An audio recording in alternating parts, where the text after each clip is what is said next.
나누시는 말씀은 사사기 2장 11절에서 15절입니다.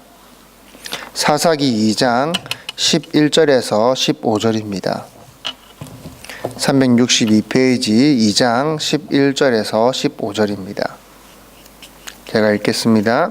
이스라엘 자손이 여호와의 목전에 악을 행하여 바알들을 섬기며 애굽 땅에서 그들을 인도하여 내신 그들의 조상들의 하나님 여호와를 버리고 다른 신들 곧 그들의 주위에 있는 백성의 신들을 따라 그들에게 절하여 여호와를 진노하게 하였으되 곧 그들이 여호와를 버리고 바알과 아스타롯을 섬겼으므로 여호와께서 이스라엘에게 진노하사 노력하는 자의 손에 넘겨주사 그들이 노력을 당하게 하시며 또 주위에 있는 모든 대적의 손에 팔아 넘기심에 그들이 다시는 대적을 당하지 못하였으며 그들이 어디로 가든지 여호와의 손이 그들에게 재앙을 내리시니 곧 여호와께서 말씀하신 것과 같고 여호와께서 그들에게 맹세하신 것과 같아서 그들의 괴로움이 심하였더라. 아멘. 성경에서 하나님께서 이스라엘 민족에게 많은 말씀들을 하십니다. 그 모든 말씀이 어느 누군가에게 하시는 말씀들이든 이스라엘 민족에게 하신 말씀들이든 신약의 제자들에게 하는 말씀들이든 또는 신약에 있던 그 교회에게 초대 교회들에게 하는 말씀들이든 그들에게만 하시는 말씀이 아닙니다. 그들에게만 하는 말씀이 아니라 오늘날 살아가는 우리에게 하시는 말씀이다라는 겁니다. 2015년을 살아가는 오늘의 우리에게 하시는 말씀으로 우리는 받아들여야 합니다. 그들에게만 국한된, 그들에게만 하는 말씀이 아니다라는 겁니다. 사사기의 내용을 보면 하나님의 답답한 마음을 우리는 느낄 수가 있습니다. 간절한 마음을 느낄 수가 있습니다. 이스라엘 민족이 이렇게 지지리도 하나님의 말씀을 듣지 않습니다. 지지리도 하나님의 말씀을 듣지 않고 불순종을 합니다. 하나님의 입장에서는 하나님께서 어떻게 택하신 민족입니까? 하나님께서 어떻게 정하신 민족입니까? 근데 이들은 그렇게도 하나님 말씀을 듣지 않습니다. 하나님의 입장에서는 이스라엘 민족을 몇백 번 죽였다가 살려도 시원찮겠죠. 그러한 민족, 하나님이 뒤통수만 때리는 그러한 민족, 그러한 사사기를, 그 민족 이스라엘에 대한 사사기를 읽으면서 우리에게 하나님께서 이놈들 이렇게도 답답하지 않냐? 이놈들을 그냥 확 어떻게 할까? 죽여버리는 게 좋을까? 아니면 살려주는 게 나을까? 물으시는 듯 합니다. 그리고 너희는 제발 이놈들처럼 살지 마. 사사기에 정말 수도 없이 배신하는 이놈들처럼 너는 그렇게 살지 마. 너희는 그렇게 살지 마. 너희는 이스라엘 민족들처럼 우상 섬기고 범죄하고 그렇게 하지 마. 하시는 듯 합니다. 그러나 그것이 아니라 성경이 말하고자 하는 것은 너희가 바로 이스라엘이다 라고 얘기를 하시는 겁니다. 네가 바로 이스라엘이다. 이들을 통해서 반면교사를 삼으라는 것이 하나님의 뜻이 아니라 우리가 바로 이스라엘 민족과 똑같음을 말씀하고 있으시는 겁니다. 그러나 그러한 우리를, 이렇게도 말 안 듣는 우리를 너희 하나님께서 구원하시겠다라는 것이 성경의 이야기입니다. 그렇기 때문에 우리의 인생 가운데서도 하나님께서는 끊임없이 사사를 보내어 주십니다. 사사기에 보면 이스라엘이 고난을 받을 때마다 울면서 하나님께 부르짖습니다. 그러나 그들의 부르짖음을 보면 절대로 하나님 앞에서 진정한 회개의 부르짖음이다 라고 할 수가 없습니다. 하나님께 부르짖는 동안에도, 우는 동안에도 그들은 여전히 우상을 섬겼습니다. 그들이 울고 있는 중에서도 역시 죄악을 범했습니다. 여러분, 이러한 것을 진정한 회개라고 할 수가 없겠죠. 그러나 하나님께서는 그러한 자들을 그럼에도 불구하고 구원하신다라는 겁니다. 그럼에도 불구하고 그들을 구원하신다.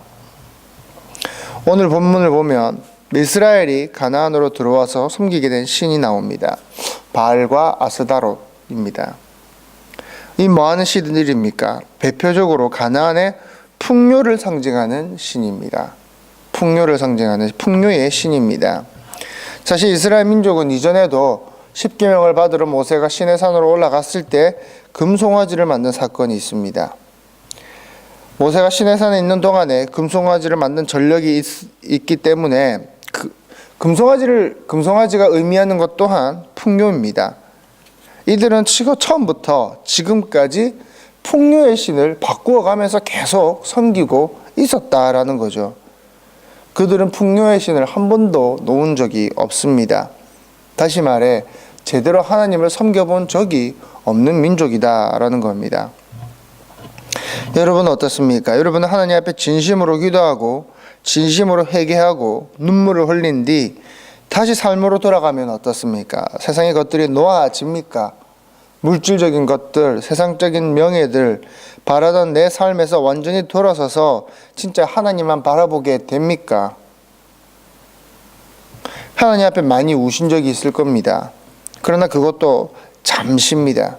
우리는 이내 세상의 신들을 동시에 섬기는 그러한 죄를 범하고 만다라는 겁니다. 어쩌면 이스라엘 민족 그리고 우리는 단 한 번도 자신들의 의지로 구원의 기미조차 보인 적이 없었는 줄도 모릅니다. 오히려 그 거짓 눈물이 가증스러울 뿐 이스라엘은 오직 사사가 있어야지만 구원이 됐습니다. 계속 말씀드렸다시피 사사는 메시아의 구원을 상징합니다.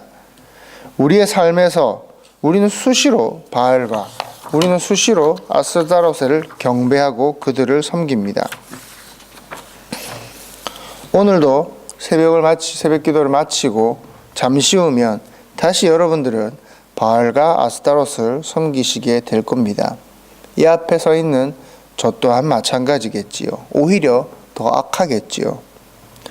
하나님만 섬기지 못하는 우리는 하나님으로부터 징벌을 받습니다. 우리는 고난을 통해서 또한 다시 회개하게 됩니다. 그러나 고난에서 나오자마자 우리는 또 범죄합니다. 다시 하나님께 고통받습니다. 회개합니다. 다시 하나님께 구해주십니다. 그러나 나오자마자 다시 범죄합니다. 계속 그냥 우리는 죽을 때까지 반복하는 겁니다.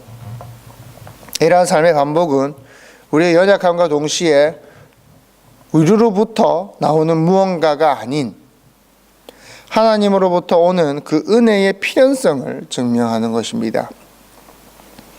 우리는 하나님만이 희망이다 라는 것을 우리의 삶을 통해서 경험하고 계속 증명하며 사는 것입니다. 그리하여 그러한 죄인된 우리를 하나님께서 결국에 은혜로 덮으시는 것이죠. 사사기에서 앞으로 나올 인물들, 삼손, 기드온 이러한 인물들을 보면 실컷 이스라엘을 잘 구원해 놓고 뒤에 가서 또 범죄하고 실수합니다. 구원이라는 것은 어떤 영웅의 등장에 의한 것이 아니다. 인간에 의한 것이 아니다 라는 것을 증명하는 것입니다.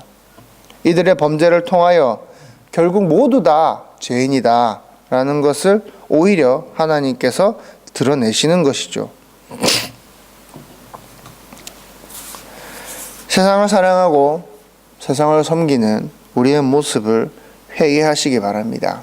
그러나 곧 다시 그것들을 사랑하게 되겠지요. 그럼 또다시 회개하시기 바랍니다. 다시 사랑하게 되겠지만요.